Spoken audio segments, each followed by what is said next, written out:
The following story contains graphic images that could be disturbing to some. Viewer discretion is advised.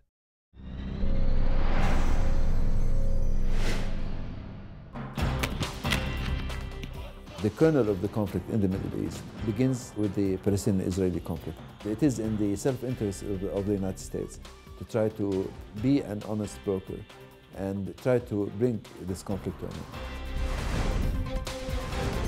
The question now is what's actually going to save Israel and what's going to promote American interests in the Middle East.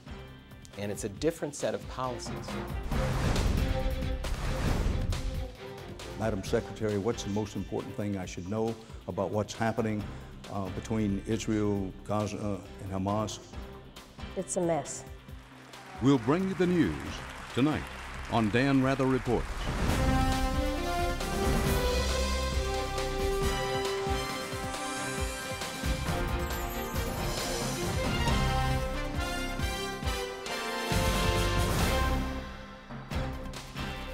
Good evening. Despite two wars involving tens of thousands of American troops and a global economy in meltdown, the most immediate crisis facing the incoming Obama administration may very well be over a tiny strip of land on the Mediterranean Sea called Gaza. The latest fighting between Israel and the Palestinians seemed to come out of nowhere, but in reality, it's been building for years. This is the Gaza Strip, a small piece of land wedged between Egypt and Israel. Gaza City, the capital, is one of the oldest cities in the world, dating back more than 3,000 years. The area has been the center of conflict for as long as history has been recorded.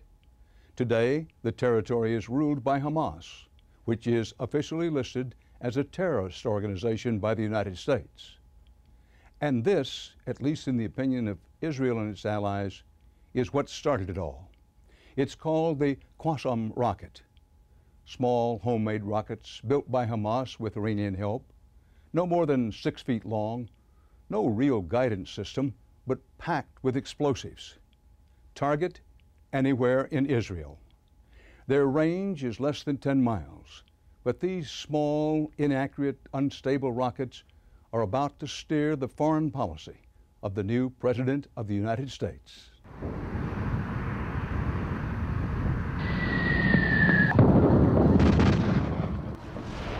This is what Barack Obama will inherit on January 20th. An international crisis on a strip of land just twice the size of Washington, D.C. Gaza is tiny, but the shots fired here were heard and seen around the world. Shooting from Gaza were the well-armed and well-trained militias of Hamas, the radical Islamic fundamentalist whose goal is the destruction of Israel. Hamas maintains a network of deep tunnels into Egypt. They allowed cameramen to videotape them bringing cattle and food through one of these tunnels, but they wouldn't let them take pictures of the missiles, heavy weapons, and ammunition they also bring in, paid for by Iran. They say Israel started this latest round of fighting. We asked Ayman Da'akmat, a Hamas activist, when they might accept a ceasefire. Depends upon Israel if they are serious in ending this crisis, in stopping aggression, in stopping this kind of Holocaust, this black war against civilians. The Israeli military depended on almost every weapon in its arsenal to attack what they said were Hamas strongholds. The goal was to stop Hamas from firing missiles into Israeli cities near the Gaza border. The Israeli Air Force struck first. These pictures, provided by the Israeli Defense Force, show high-explosive so-called smart bombs loaded onto American-made F-15s. The warplanes dropped them with what the Israelis say was precision accuracy on targets the Israelis say held Hamas fighters or weapons. They also dropped what you see in the center of your screen, phosphorus bombs. They rain down small, very hot sparks onto the ground. The Israelis say the sparks detonate roadside bombs planted by Hamas. Then thousands of Israeli troops swarmed into Gaza, attacking Hamas forces in hundreds of ground assaults in different villages.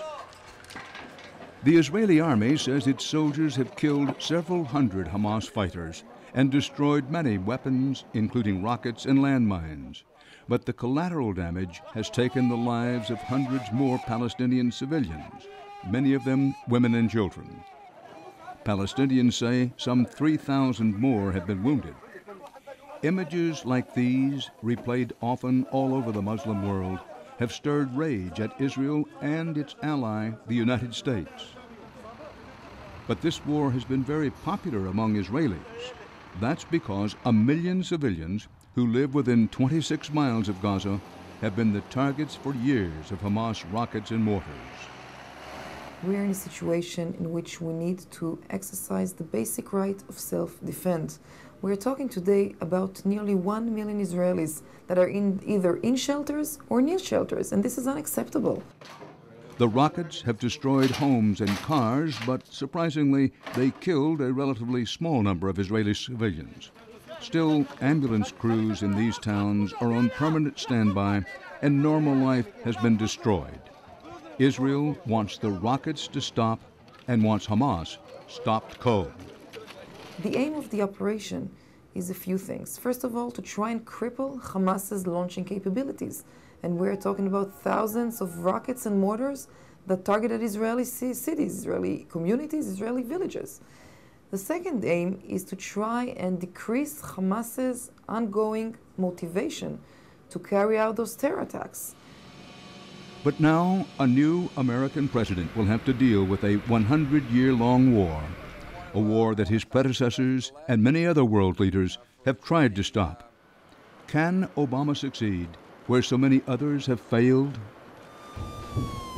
As the fighting raged in Gaza, we asked thoughtful people on both sides what they think the new U.S. president needs to understand about the situation. Akiva Eldar, a veteran columnist for a major Israeli newspaper, said most Jews and Arabs would begin with a warning. What I would first tell the president is that there is no option of sitting back and doing nothing. If you don't come to the Middle East will come to you, will haunt you. So you better initiate something right at the beginning, send a clear message what you're up to. Eldar, a well-known Israeli dove, has a clear message for the new administration. He says Obama can help the warring sides buy at least some time by talking with Hamas. You will have to rethink the American, Israeli, European policy of boycotting the Hamas and trying to reach some kind of a long-term truce until both sides will be ready to go for the other option, which is a full-fledged final status agreement. Oddly, this hawkish Israeli wants to send this same message to Obama. Eora Island is a former national security advisor to Israel's prime minister and a retired major general. He now works at Israel's leading security think tank. We prefer to have an accountable government in Gaza that is responsible for the situation, that can play the role of address, either for certain negotiation or for retaliation over any other scenarios where there will be a chaos and different groups will do whatever they want. And as long as there is an accountable government in Gaza, I don't care whether it is Hamas or someone else. But Island and some other hawks now think that the long-favored two-state solution is a lost cause. Now, unfortunately, I don't think that this solution is achievable, at least not in the foreseeable future. And I'm not sure that this is the only possible solution. And I hope that the new administration will make reassessment in regard to the very basic premises of the problem, rather than to continue to repeat the same announcements or the same concept that failed again and again.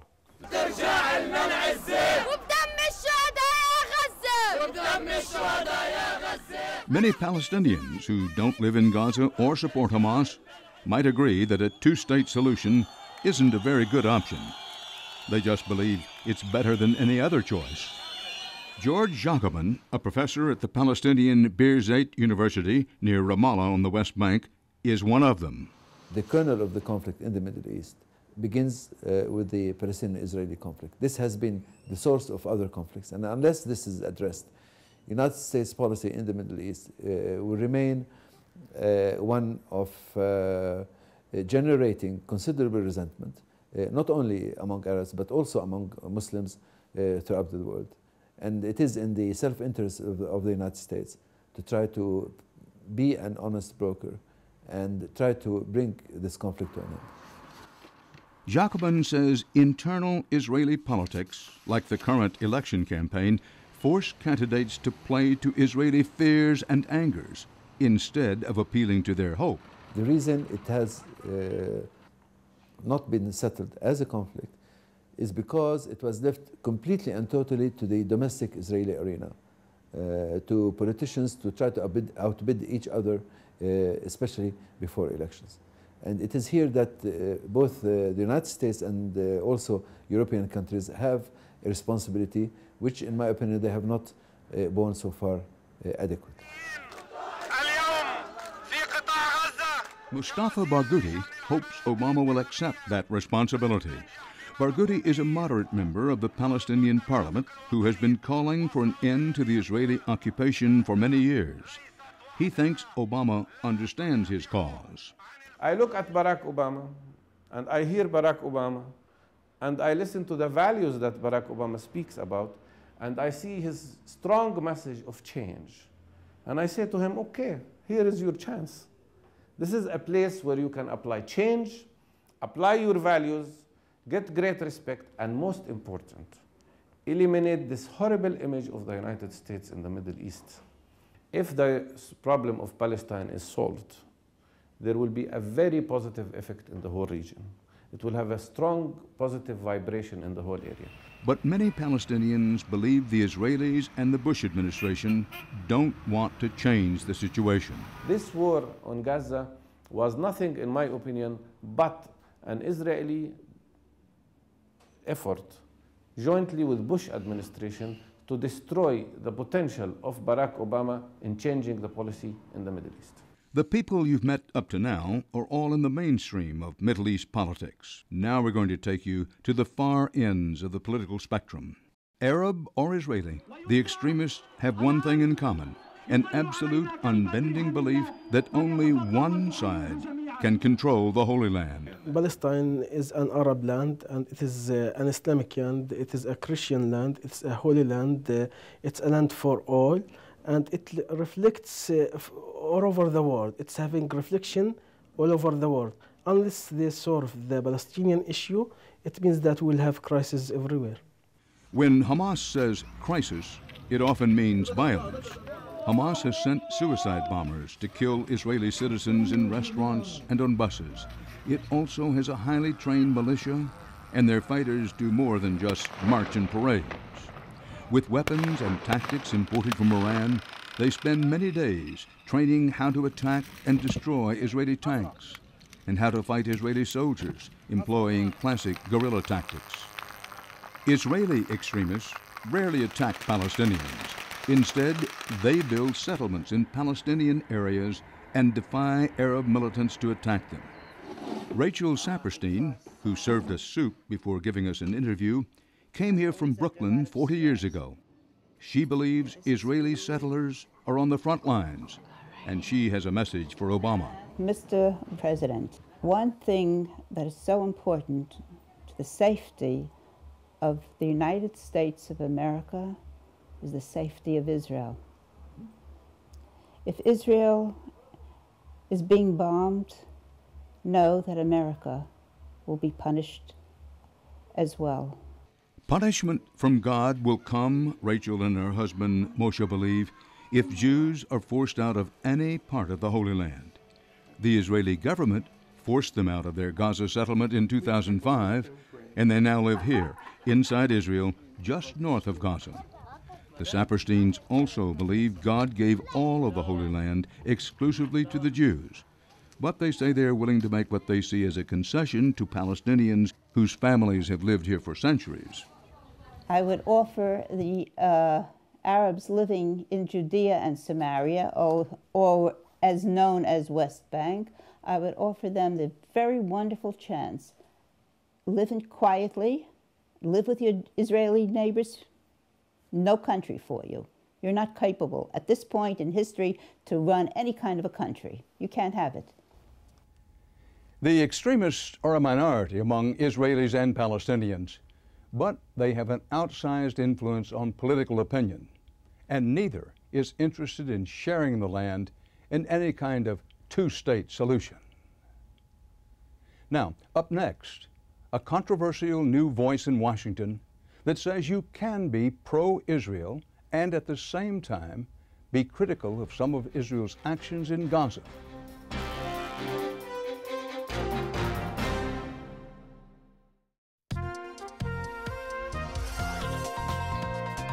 Missed an edition of Dan Rather Reports? Or just want to see one again? We're now available on iTunes, so check us out.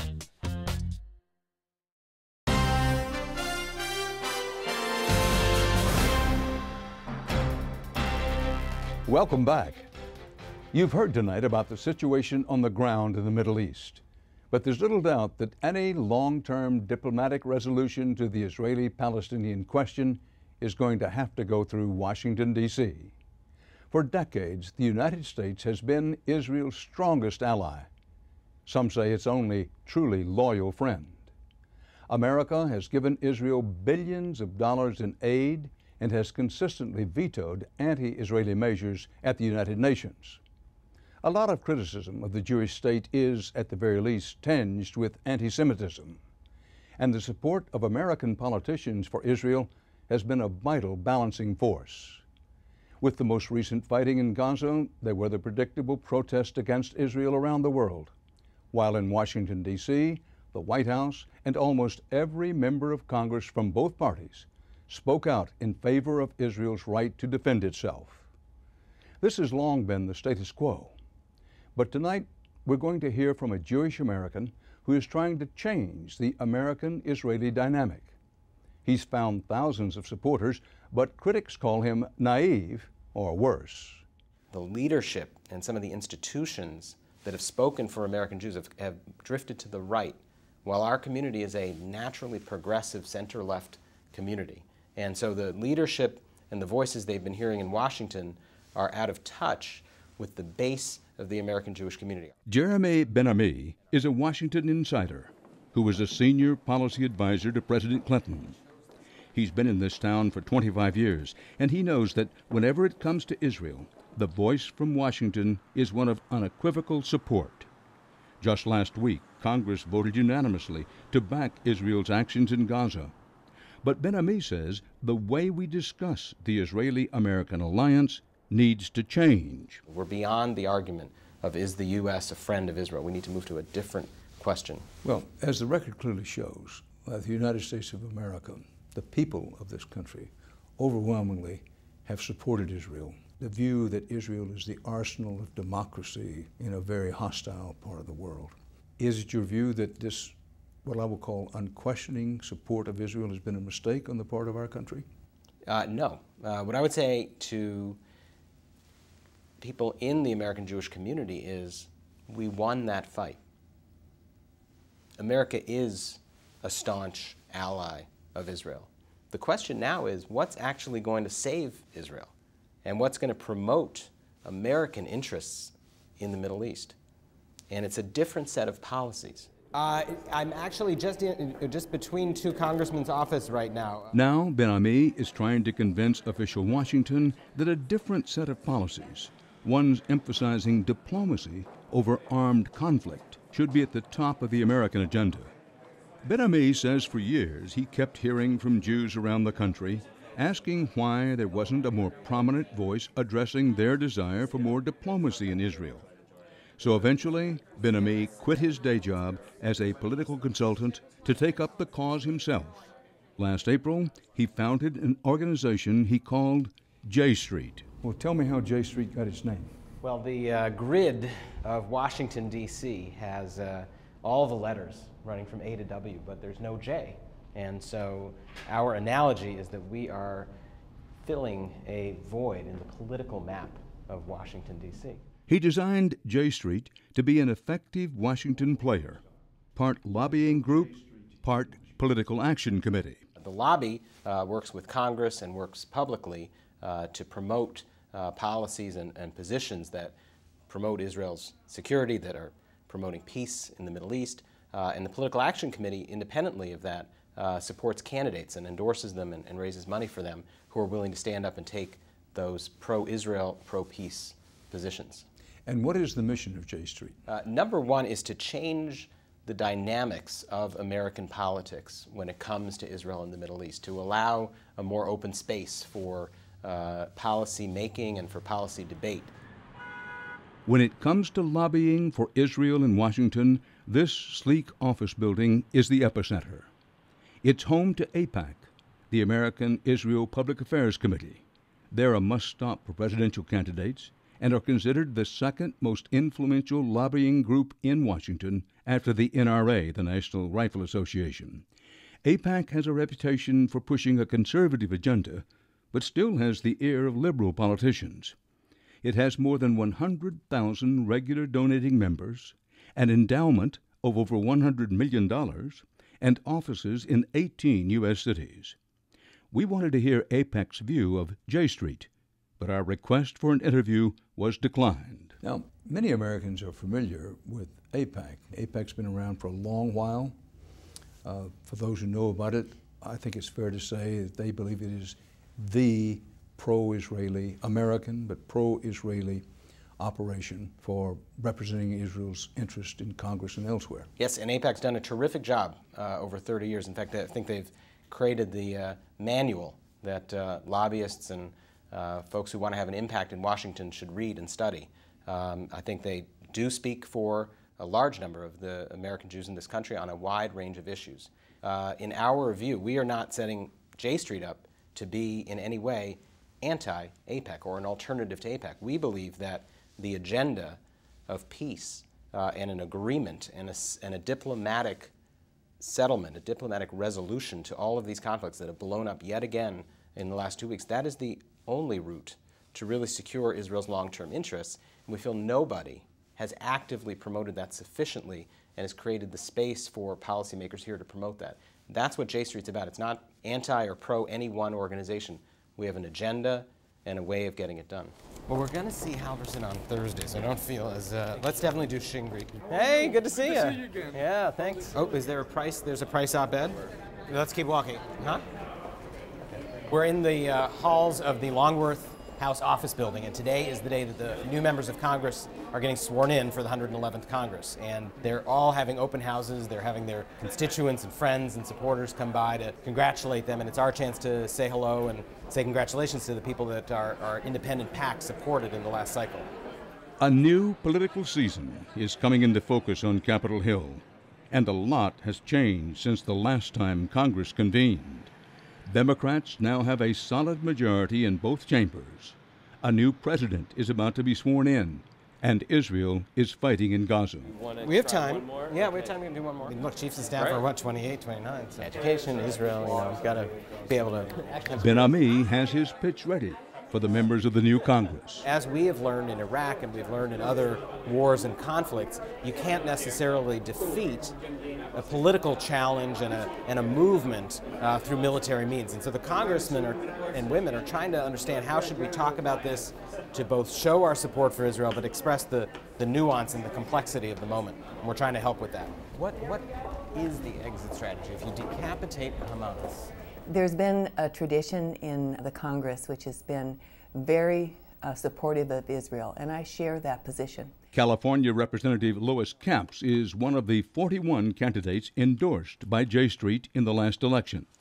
33 of them won their seats in Congress. In order to support Israel, we also want to support the Palestinians, and that's where there may be somewhat of a parting of the ways. To support the Palestinians humanitarily, and in their right to be a state in a two-state solution for the conflicts in the region is not universally shared in the Congress, and perhaps I would also say that in the country. So the positions that J Street has taken with respect to a two-state solution, I embrace because that's something I share. J Street's impressive arrival on the Jewish American political scene captured some attention in the press. The Forward, a respected independent Jewish newspaper, named Jeremy Ben-Ami one of the 5 most influential Jews of 2008. I think that the launch of this new lobbying spokesperson was greeted a little skeptically by people. Jane Eisner is the editor of The Forward. She says J Street's growth in influence was not a foregone conclusion. I think that there was some question about whether or not it was actually going to be catching the mood of the American Jewish community. And it did. I think it did. Why do you think it did? Well, I think that there was an appetite for a broader conversation about Israel. I also think that J Street represents a different kind of lobbying, or at least tries to, which is more grassroots. You know, fresher and newer, catching a wave that we saw with the Obama campaign and with a lot of other political efforts in the last couple of years. Even the name is like a little cheeky, you know, and I think that appeals to people. All told, J Street's political action arm, its PAC, raised more than $2 million in 2008, most of that in small increments online. But that was before the recent fighting in Israel, when the stakes of J Street's appeal for peace were lower. Immediately after this latest Gaza conflict ignited, J Street sent a mass email to the 100,000 people on its email list. The J Street statement read in part, quote, "Neither Israelis nor Palestinians have a monopoly on right or wrong. While there is nothing right in raining rockets on Israeli families or dispatching suicide bombers, there is nothing right in punishing 1.5 million already suffering Gazans for the actions of the extremists among them." That comment led to a torrent of criticism, even from former supporters of J Street. Eisner's paper, The Forward, ran a scathing op-ed piece written by a prominent liberal rabbi in response to the J Street email. Well, we took very serious issue with the rabbi's comments, and for us, it's actually quite shocking. There are two peoples here, and both peoples have suffered. And for the rabbi that leads the reform movement of this country to not be able to acknowledge that and then to say it is morally deficient to try to acknowledge that, we were shocked by that. In his op-ed, the rabbi called J Street's comments, quote, "morally deficient, profoundly out of touch with Jewish sentiment, and also appallingly naive." It was somewhat surprising that he chose to write something as powerful and as critical of this, and in particular in naming J Street in the piece. Well, first of all, he said he'd supported J Street when it was formed and had thought well of them, but that he really was highly critical of them for what he called a version of striking moral equivalency with Hamas and the elements in Gaza and rocketing and the Israeli attack. I think by any reasonable analysis, it was harsh criticism of J Street. It was, and I think it honed in on a particular part of the J Street statement initially that did appear to create this equivalency. And, you know, that's very troubling for many people. All of us should be pained to the bone that hundreds of people, apparently many civilians, have died so far in this war. But we also have to recognize that for 8 years, the people in southern Israel were terrorized. Did many of them die? No. But that doesn't, terror doesn't need to have actual death to do its dirty business. Hamas was terrorizing a population for a very, very long time. And I think, one could argue that the central role of any government is to protect its citizens.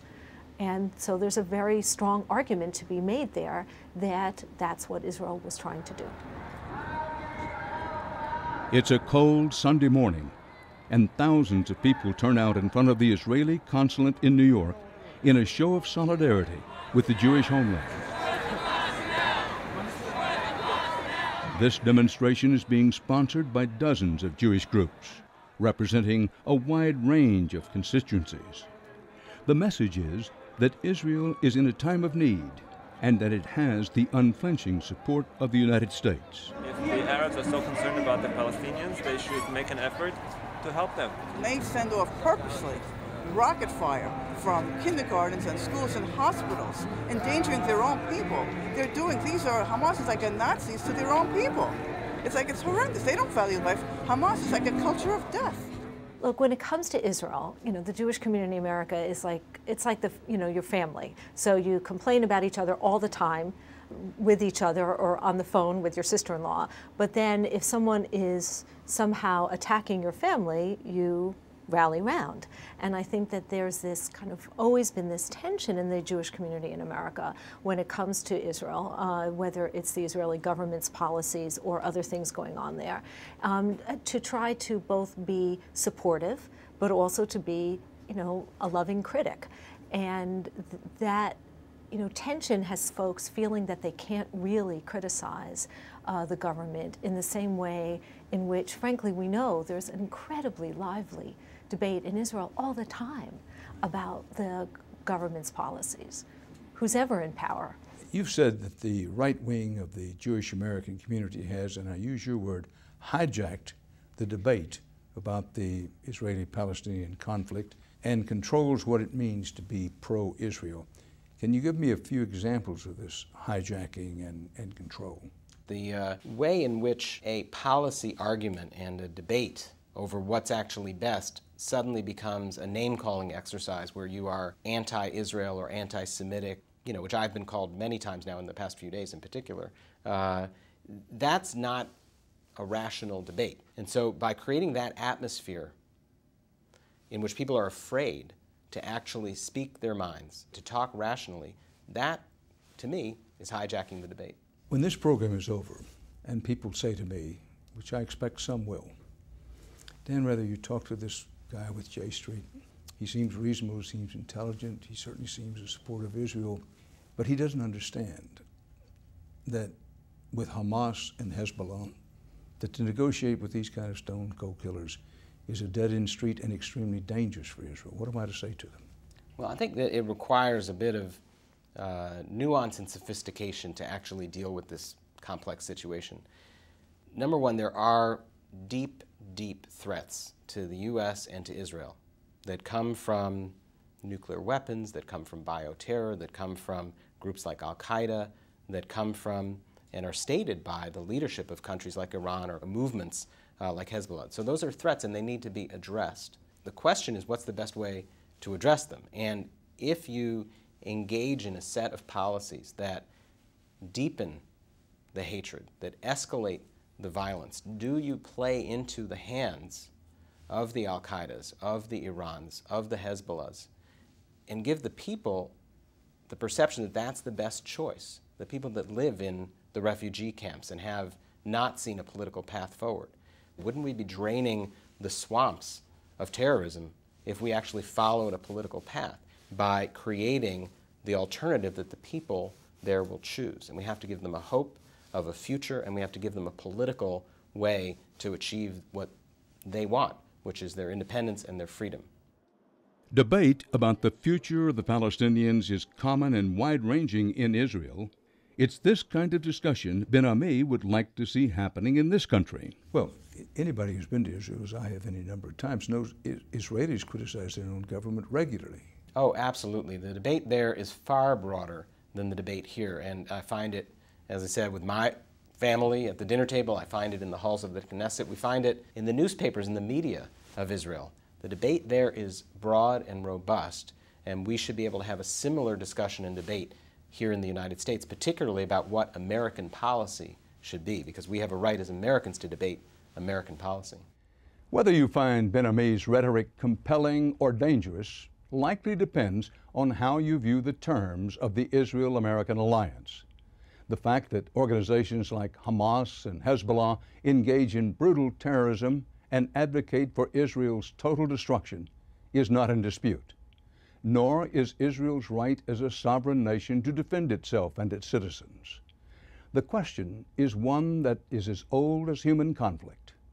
What should be the balance between force and diplomacy?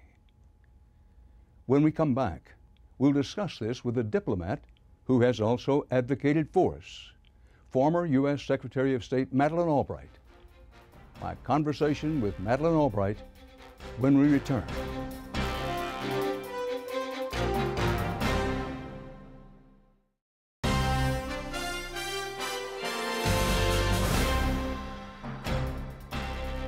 And now, a conversation with a decision maker. Madeleine Albright was Secretary of State under President Clinton. She was the first woman to hold the job in our nation's history. Now, out of office for a few years, she has some very frank opinions about her successors in the Bush administration and what it will take to end the fighting in the latest conflict in the Middle East. Madeleine Albright has been advising President-elect Obama, but she emphasized that she speaks only for herself and not the incoming administration. I spoke with her before a live audience at the 92nd Street Y here in New York. Well, given today's headlines and what have been the headlines for the last few days, if President Obama were here tonight and he would say to you, Madam Secretary, what's the most important thing I should know about what's happening between Israel, Gaza, and Hamas, what would you tell him? It's a mess. I think that the issues that are out there for him to deal with are incredibly complicated, and I outline them in my book, and I do talk about what the Middle East process that he would have to pick up, he or anyone when I wrote the book, what the process was, and that it was an ongoing issue in terms of how the United States, that has had a historic relationship with Israel, how we would continue to deal with Israel's national security interests, which are similar to ours, and then also try to deal with how a process that I think had not been very active in the last years needed to be activated. And I've said this to people, is that the Bush administration had a roadmap, but they really didn't take it out of the glove compartment until recently. And I had been saying that for contextual reasons that it was very important for the US to be more actively involved. And what I think we've seen, and we're seeing this in the situation now, is Hamas has gotten more powerful, Iran has gotten more powerful, and the United States has been absent to a great extent. And so that is the context in which the next president has to look at how to deal with Israel's national security interests and how to have a much more active role in the peace process. Do you agree or disagree with the theory that Israel made this move now, clearly a move they felt they had to make, during the transition period before President Obama comes into office, in order to give him the cleanest slate possible? Do you agree or disagree with that? Well, I think there are different theories about this. And again, if I might reiterate what you said, I'm speaking for myself here as an analyst, and I'm not speaking for the Obama administration. But I do think that, first of all, there were real issues going on in terms of the number of rockets that were being fired from Gaza into Israel. There also are Israeli political issues going on. There will be an election in February. And there has been generally a question as to whether Israel needed to show that its deterrence works, because there was some question after the Lebanon incursion as to whether the credibility was an issue. So I think there are a number of aspects of this, but the transition period, both in Israel and to some extent here, I think has played a role, but the immediate issue here has been the firing of rockets into Israel. And what about the theory, which is not held by everyone, but I've heard said, that the Bush administration favored this, may even have encouraged it, with a feeling that they'd like to go out showing that they are very strong for Israel and that they were actively engaged in trying to make things better? I have to say, Dan, I have been perplexed for 8 years about what the theories of the Bush administration have been on issues. So I can't read their mind on this. But I do not think, I mean, what is interesting as you come to the end of one's term, and that's happened to me, is you do think about what you've done right and what you've done wrong. And I think that there is undoubtedly some sense that there was going to be the hope that the Middle East process would be a good legacy issue. I don't think it's turned out that way, but I think it is very hard to kind of read their mind, I have to say. I gave that up. But I ask you, if President-elect Obama were here, what would you say to him? If you were the Secretary of State and the Israeli Prime Minister called you a few weeks ago to talk about the impending attack on Gaza, what would you have advised him? I wouldn't tell you. Fair enough. I do think that one of the issues here is that I think that it's sometimes very important for there to be conversations among heads of state or secretaries of state in terms of trying to be helpful. I think there are always questions, and there were in a number of issues, for instance, just to look at a different area in the Balkans when we were in office, whether green lights or yellow lights or red lights were given. But I do think that diplomacy is a very important part of the national security toolbox. And I think that it's important for conversations to be able to take place in terms of allies talking with each other. You're not only a maker of history, you're a close student of history. Is there any American president since Franklin Delano Roosevelt coming into office for a first term with more confounding challenges than President-elect Obama? I honestly think it is as hard as anything that I have ever seen, and maybe even more complicated than what Franklin Roosevelt faced. Clearly, the economic situation is a very complicated one. In my book, and if I might say this, I said that the next president would have to deal with what I call 5 big umbrella issues. How to fight terrorism without creating more terrorists. I happen to disagree with the term war on terror. The people who attacked us on 9/11 or attacked in Madrid or London or in Mumbai are murderers. And if you talk about a war on terror, we are giving them a more mythical status as warriors. They're murderers, plain murderers. And we have to figure out some way not to create more of them. The second big issue is how to deal with the broken nuclear non-proliferation system. There is a loophole in it in terms of the peaceful uses, and you can't tell how, or it seems to be easier to get to weaponize than we thought, and the system is broken. The third big issue is, I think, how to return the good name of democracy. I believe in democracy, and I think we're all the same, and people want to make decisions about their own lives, and President Bush said that Iraq was going to be a model for democracy. Now, maybe someday Iraq will be a stable democratic country, but I don't know any leader who looks at Iraq now and says, I want my country to look just like that. So we have to restore the good name of democracy. The fourth big issue is how to deal with the negative aspects of globalization. And for me, the biggest one is the growing gap between the rich and the poor in this country and abroad. And while there's no direct line between poverty and terrorism, it doesn't take a lot of imagination to know that if you're alienated, that you're more likely to sign up with the other side. And then that nexus of issues of energy, environment, and rising food prices. Now, I didn't have the global financial crisis in there, which I think in many ways is something that obviously President Obama is going to have to deal with first. And then there are 2 hot wars and their unintended consequences. Iraq, and the unintended consequence is, I think Iran has done the best out of Iraq. And then there's Afghanistan and the problems in Pakistan. Pakistan has everything that gives you an international migraine. It has nuclear weapons, poverty, extremism, corruption, and a weak government, and is in a very delicate location. And then we have problems in Darfur, Congo. There are changes in Latin America, and there's just this huge agenda, and I don't think I've ever seen anything like this. And President Roosevelt actually did not have this whole international agenda that is out there at this stage. It was mostly financial at that time. Well, getting back to Israel, Gaza, and Hamas, should the United States change its policy toward Hamas?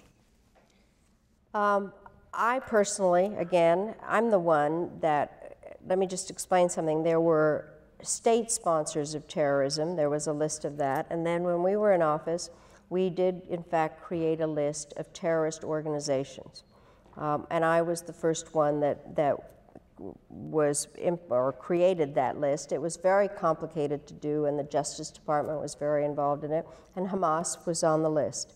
And I think that so long as it is a terrorist organization, it is the law of the United States that we do not deal with them. I think that there was a big mistake made, and this has to do with how Hamas came to power.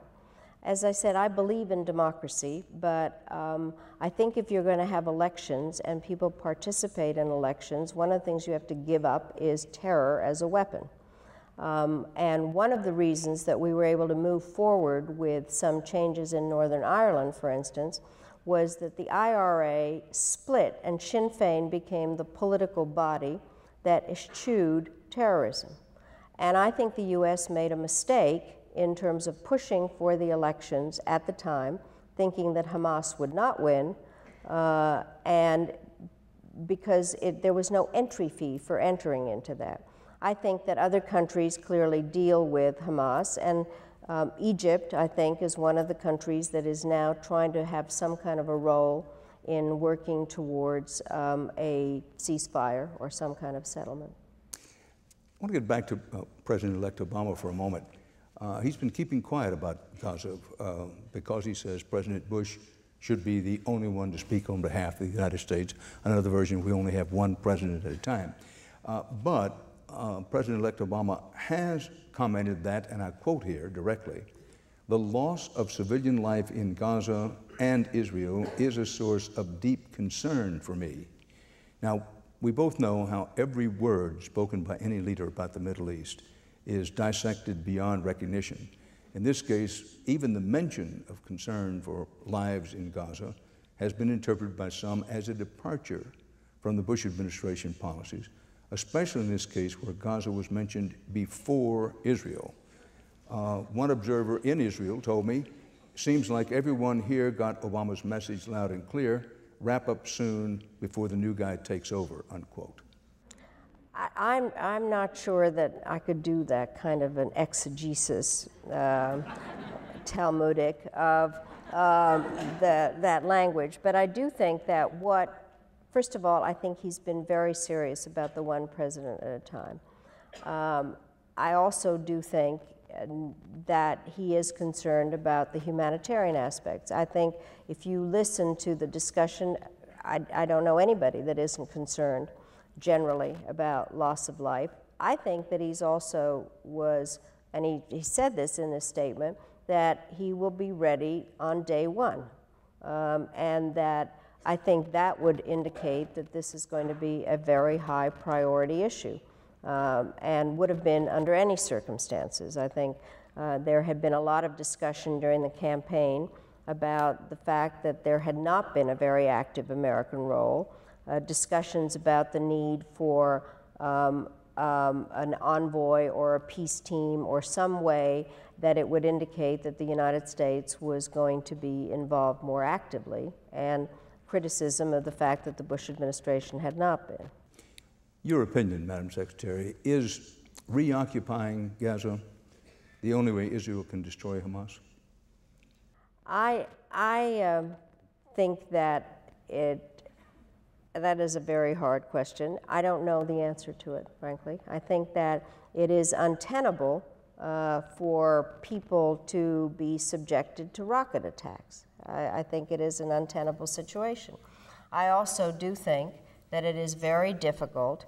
I've been to Gaza in a variety of times. Obviously not since, I have not been there actually since I left office, but I think that it is very, and Aspen, for instance, also, we were trying to develop jobs in Gaza at a certain point, because I think that people in Gaza have to be able to make a living. And some of that also has to do with calling for openings of the various border crossings and an ability to have some kind of an economic relationship. And the real problem here has been is that Hamas is an organization that practices terrorism, and it makes it very difficult in order to have kind of a normal relationship.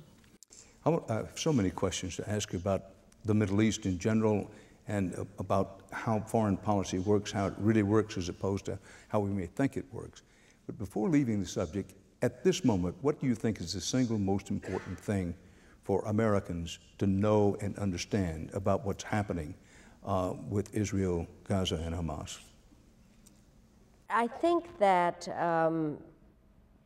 first of all, I think it has to do with generally what people need to know is happening in terms of America's role and what this election was about. And it has to do with something that I said earlier about the expectations. There is a sense that this election has been really historic in terms of the change of how America will be viewed and what America's role in the world generally will be. And so I think the thing that people have to focus on is where will America use its influence? What can it do to bring peace to various parts of the world and use the good? I have always believed in the goodness of American power. But it isn't always just military power. It is the concept that we have very good diplomats, that we have the capability of putting ideas forward. And I think that the thing that's most important for people to know is that we are going to be engaged actively and that we are going to have a very smart president. And to someone who might very well say, listen, I know the Middle East, that the relationship of Israel and its neighbors is very important. And I recognize, this is all in quotation marks, and I recognize the seriousness of what's happening with Israel, Gaza, and Hamas at the moment. But we've got a country that's going through an economic meltdown, part of a global economic meltdown. We have two hot wars ourselves, as you've described them, in Afghanistan and Iraq. And a president, no matter how bright, no matter how hardworking he is, there are only so many hours in the day, so many minutes in the hour. And that there's an argument that goes along the lines of, listen, the Israelis and their neighbors are going to be having trouble in my great-grandchildren's time. And we need to concentrate on what's important. And I want the president to focus hard down on the economy. To that line of thought, you would say what? Well, I personally disagree with that. I mean, what is interesting is that I have always believed in the importance of American engagement internationally, and that America really can play a positive role. And it was interesting because one of the things during the 90s, which I was telling you earlier, I was teaching today, and all of a sudden I looked at my students, I was talking about the 90s, and I thought, my God, most of them were 2 years old. And I might as well have been talking about George Washington. But basically, we had a different issue at that point, and it was the end of the Cold War. And there was kind of the thought that there'd be a peace dividend and that we could concentrate on ourselves. And President Clinton and I felt very strongly that the U.S. needed to be engaged, which is where the term indispensable nation came from. He was the first one to use the term, but I used it so often that it became identified with me. And what it really meant was not that we would do everything alone. There's nothing in the definition of indispensable that's alone, but that we would be engaged and that American power and American influence and American dealing partnership with other countries was essential. I feel that way now for a different reason, not because there's a peace dividend, but because the world is a mess. And our role in it is very important. I do think we do have a president who actually can multitask, and he has also put together a stunning national security team, a really great one. And what does happen, and I was talking about transition, I have been transitioned into, and I have done the transitioning. The latter is much more fun. But what you do in this particular period is have endless meetings and try to set out the priorities and figure out what the president's agenda is and what the agenda of the Secretary of State and Secretary of Defense is.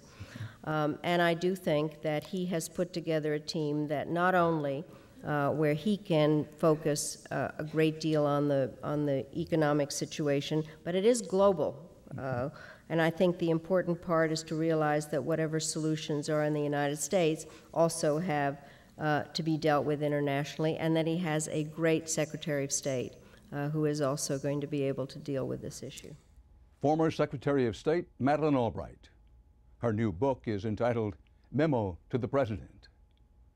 And that's our program for tonight, with the notation that we still have very much in mind U.S. and allied troops fighting in Afghanistan and Iraq, and that we'll have stories about them on future programs. For HDNet, from New York, Dan Rather reporting. Good night.